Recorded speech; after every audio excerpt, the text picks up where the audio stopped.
Il n'y avait aucun politique. Mais au pied du mur, il n'y a personne. C'était pas à moi d'être le 21 janvier à la sortie du tribunal avec Serge Cabra, avec Thomas Adeli et les salariés. Il n'y avait aucun politique. Mais attention, ce ne sont pas les politiques qui font l'économie, hein, mais les politiques viennent en soutien de l'économie. Et j'aurais voulu quand même, pour ces salariés, qu'on soit plus engagé. Je vais faire un parallèle. Si en France, une entreprise licencie 11 000 personnes, est-ce que c'est possible? Non. Non. Eh bien, en Martinique, c'est possible. 55 personnes sur une population de 360 000 habitants, c'est comme si tu avais licencié 11 000 personnes en France. Alors, est-ce que... Quand je suis allé dans son hôtel, les Noirs étaient dans la cuisine et dans le jardin. OK? C'est pour n'engage que toi. Non, je suis allé, ça m'a coûté une blende.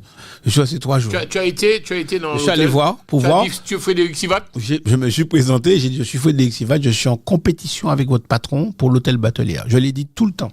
Ma femme n'était pas d'accord, parce que je pensais qu'elle empoisonnait moins. Pourquoi il fait au bah non, Frédéric? Mais non. Tu as été à l'hôtel, clairement. Je suis allé voir pourquoi on avait choisi cet aubergiste à la place des Martiniquais.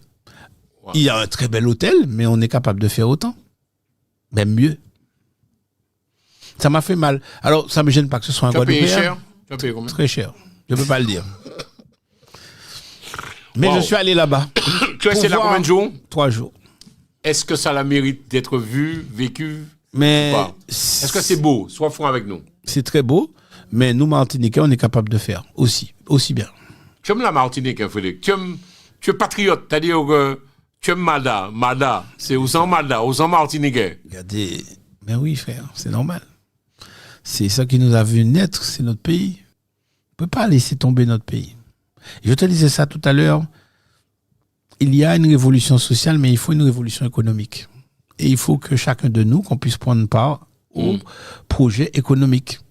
Parce que les générations précédentes, on nous a inscrits dans un dispositif administratif.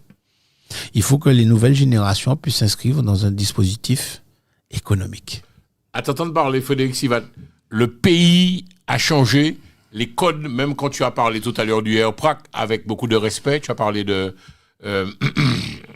Rodrigue Petito, les codes ont changé, les jeunes voient différemment, c'est autre chose, on est passé à autre chose. François, toi qui vis ici depuis longtemps, à part le Zénith de Kassav, le premier, est-ce que tu as déjà vu 30 000 personnes dans les rues? Non. Voilà, il n'y a pas de débat.